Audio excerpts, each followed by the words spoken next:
If your income keeps going up, but your stomach still drops every time you look at your bank or credit card statements, this is your sign that it's not a discipline problem anymore. It's your nervous system and your money finally needing to get on the same page. Hi, I'm Doina, and if you're a high-earning woman who runs the boardroom, makes the big decisions, carries all the big projects, and still feels anxious, avoidant, or even ashamed around your own money, this video is for you. Here's what we're going to unpack today. What trauma-informed money coaching actually is, how it's different from traditional financial advice or mindset-only content, the 4 core phases that I walk my clients through, and the long-term transformations this work creates, the ones that financial literacy alone keeps missing. By the end, I want you to be able to say one or two things. This is exactly what I've been missing, or now I understand why what I've tried so far hasn't worked. Before we dive in, one quick thing. If you care about better financial conversations, go ahead and hit that subscribe button. Tap the notification bell, and once you watch the whole thing, like this video and share it so it reaches more women who really need it. And if you want first notice when I open new coaching offers, there's a waitlist link in the description below. And if you're on that list, you will hear about it first, and you'll get bonuses that I don't otherwise offer anywhere else. All right, let's talk about the paradox that so many of you are quietly living inside. On paper, you're the woman that everyone trusts. You close big accounts. You hold it together when everyone else is spiraling at work. You're the one that people send the messy projects and complicated decisions to because you're the woman who always figures it out. But behind the scenes, the way you handle your money feels very, very different. It sounds more like this. You make great money, but it still doesn't feel like true control or real security. Your body clenches the moment you see your bank or credit card statements, or the second that you open your investments app. You bounce between overspending, overgiving, or overcontrolling. And then you spiral in self-criticism afterwards. You keep your big decisions, like promotions and equity in the company, investments, the do I stay or do I go decisions, on ice for months. Because every time you try to move forward, your nervous system goes straight into threat mode. And you are so used to being the strong one that even thinking about asking for help with money feels, dare I say it, wrong.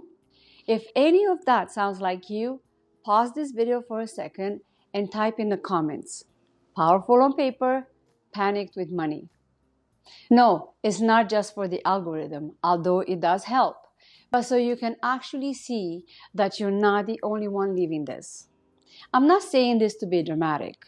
Research shows that women consistently report higher financial stress than men and more likely to say it affects their mental health. Even at higher incomes, a lot of people still feel chronic anxiety and that never enough feeling around money, even when on paper their finances are objectively stable. So you can absolutely be the executive everyone turns to for decisions and still feel like a scared 10-year-old when it's time to look at your investments. You can be closing big client contracts with confidence at work and then freeze when you need to negotiate your own package. That gap between who you are and how you feel with money, that's not a competence problem. That is textbook financial trauma. Let's define financial trauma in a way that makes sense to your lived experience. Financial trauma is what happens when money-related experiences, things like chronic scarcity, sudden job loss, immigration stress, discrimination, financial abuse, fraud, or growing up around constant money chaos or shame, these things teach your nervous system that money equals danger. And it often doesn't look like what we traditionally think of as trauma. It can look like watching a parent cry over bills, being told we don't talk about money while every room feels thick with tension about it, having your income controlled by someone else, being praised over and over and over for being over responsible and self-sacrificing. Over time, your body quietly learns that when money shows up, something bad might happen. So now, as a high-earning adult, it plays out like this. You overspend or overcontrol as a way to feel safe for a moment. You avoid statements, bills, or planning your money because just seeing the numbers feels like a threat. You freeze, you people please, or you deflect in high stakes conversations like when it comes to discussing your own share of equity in the company, or compensation contracts, or your own promotion, and even when you know exactly what you want. Research on trauma and financial well-being shows that early adverse experiences around money are linked to higher financial stress, more harmful money behaviors, and lower overall financial well-being well into adulthood. Your body remembers, and when your body is in survival mode, good advice often doesn't land, no matter how smart you are. If that clicks for you, drop this in the comments. It's not that I don't know, it's that my body panics. And here's where a lot of powerful women feel secretly ashamed. The thing is, you are not lacking information. If you have access to the internet, then you have access to more financial literacy than any generations before you. There are free bank resources, government hubs, online courses, thousands of blogs and YouTube channels about how to budget, how to invest, and how to pay off your debt. You name it, they all exist. And yet, money trauma impacted women already know what they should do, but can't make it stick. You may have read multiple personal finance books. You have taken investing courses. You have tried every budgeting app, either free or paid. You've listened to money podcasts on your commute to and from work and still find yourself thinking, why am I like this with money? Here's my honest take on this, and I'm saying this as someone with lived experience on this exact thing. Most financial literacy is built for people whose bodies stay relatively calm and neutral around money. If your nervous system reads, check your account as brace for impact, you are playing a completely different game. You don't need more shame. You do not need one more, just stick to the budget lecture. What you need is a way of working with money that honors what your body has lived through and gives you the structure to build what you want next. That's where trauma-informed money coaching comes in. So, what are we actually talking about when we say trauma-informed money coaching? Well, I'm so glad that you asked, and I'm so happy to tell you. But first, let me tell you what trauma-informed money coaching is not. It is not traditional financial planning. That model collects your numbers, produces a polished, color-coded financial plan, and assumes you'll go execute because now you know. But when trauma is in the mix, that plan often becomes a beautifully formatted guilt document. Trauma-informed money coaching is not generic mindset coaching.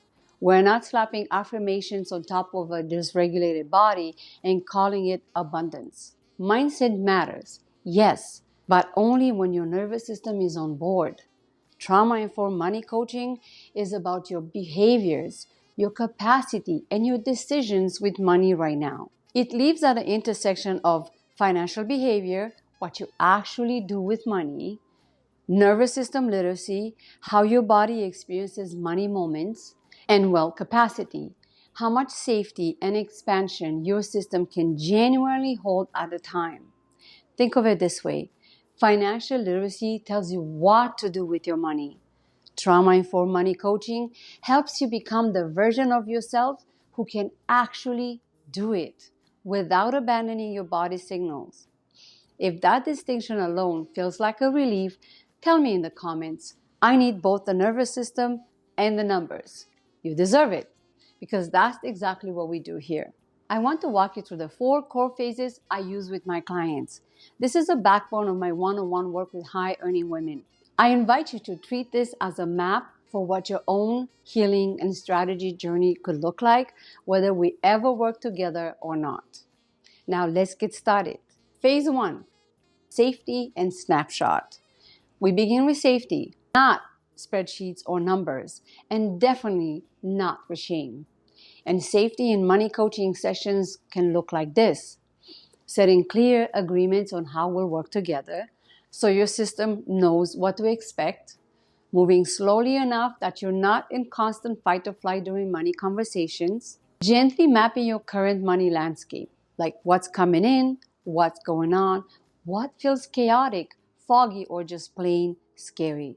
The goal here is a shame-free, reality-based picture of where you are and a clear understanding of which situations activate you the most.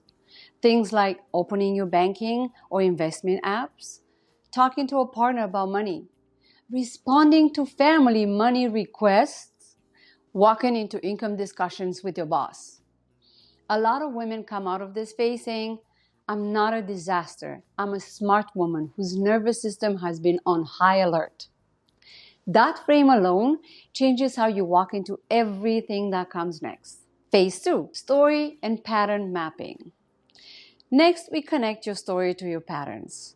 This is where we explore the money rules and dynamics you grew up with, cultural, systemic, and gender messages about who gets to have, ask for, and control money. Big money moments that felt like betrayal, instability, or humiliation. And from here, we identify your top 2 or 3 patterns. Something like overgiving financially and emotionally, overworking and equating exhaustion with safety, overspending and then punishing yourself afterwards, hoarding cash and never investing, avoiding every decision until the very last possible second. And we pinpoint the triggers for each one. A certain notification on your phone, or a tone of voice from a manager or partner, a specific kind of bill or email subject line. When you can say, I tend to overgive when I'm scared of being abandoned, or I freeze when I feel like I might disappoint someone financially, you stop seeing your behavior as random failure and start seeing it as old survival strategies playing out. Once you see the pattern, you can change it.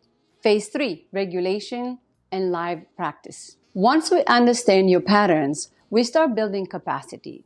This is where the somatic and nervous system tools come in. You learn practices you can use before you look at statements or bills, before and during negotiations or performance reviews, before conversations with a partner or family about money, and even when something unexpected happens financially.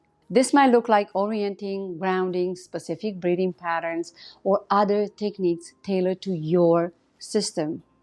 Not one-size-fits-all hacks. And in trauma-informed money coaching, we don't just talk about them, we practice them together in real time. We rehearse scripts saying, I'm not lending money this month. This is not the salary and title that I'm asking for. So by the time you walk into an actual money moment, your body has already had a safe rehearsal. Clients often tell me, for the first time, I stayed present in the meeting. I didn't disassociate or backtrack on what I wanted. This is what a regulated nervous system plus strategy is. Phase 4, finally, we take everything we learn and turn it into a 90-day plan that your nervous system can actually handle. Not a fantasy money plan, not a new year, new me moment. Nervous system aligned roadmap. Together, we create a 90-day plan that honors your values, your responsibilities, and your capacity. You get to choose one strategic focus, like tackling a specific debt, starting or increasing investing, preparing for a raise, or planning a role shift. Break that down into small, repeatable actions and supports you can actually follow. You leave this phase with written next steps, a rhythm for checking in with your money without spiraling, and a plan you're already living, not a PDF you feel guilty about ignoring. For a lot of clients, we also use my Safe to Decide framework on at least one big decision. Equity in the company, a career move, relocation, a major investment.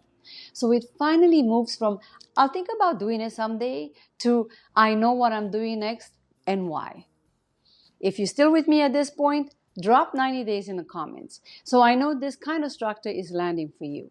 The 90-day plan, it's not about creating a perfect life in 3 months. It's about creating a short, focused window where you stabilize your basic money behaviors, you move 1 or 2 meaningful decisions forward, you prove to yourself that you can show up differently with your money moving forward. By the end of that work, my clients typically have a clear decision on at least one big question, a track record of regulated money habits, a roadmap they're actually walking, not a plan gathering dust and guilt in their inbox. If that kind of structure feels like exactly what you've been craving, tell me in the comments. Money reset is what I need. So, what actually changes when you do money work this way over time?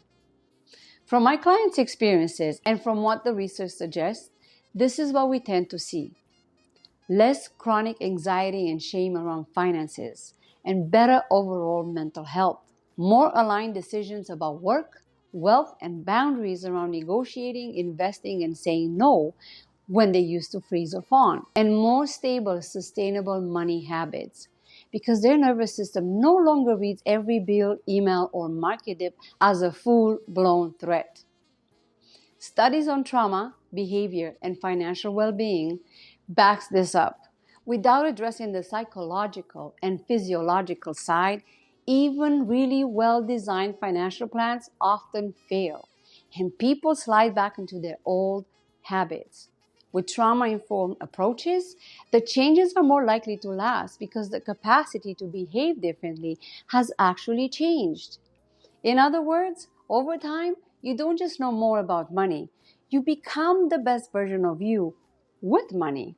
If you're still here, there's a good chance this landed for you. And maybe you recognize yourself in the woman who looks powerful in meetings but goes quiet when it's about her own compensation or equity in the company. The over-responsible daughter or partner who rescues everyone financially but feels resentful and depleted. The leader who can analyze a multi-million-dollar budget of work but can't bring herself to open her own personal statements.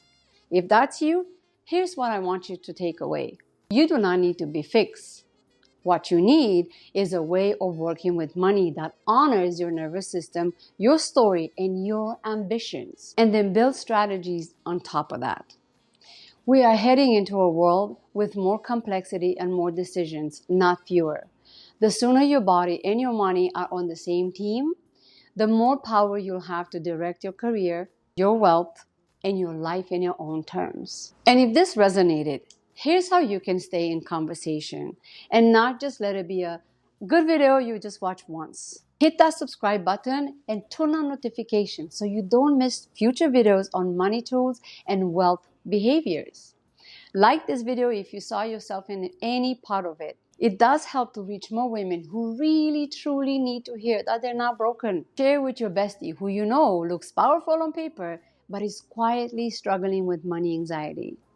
You don't have to coach her, just send the link. And if you want to be the first to know when I open new one-on-one coaching offers on this exact work, use the waitlist link in the description below. That list hears from me first, and sometimes only. Finally, I love to hear from you in the comments. What part of this landed for you the hardest? Where does your body react more around money? Is it earning? Is it spending? Is it saving? Or big decisions? Your story might be the exact thing that helps another woman feel less alone and more willing to get the support she needs. In closing, I thank you for being here, for your honesty, and for even considering a different way of relating to your money. See you in the next video. Okay, let's go.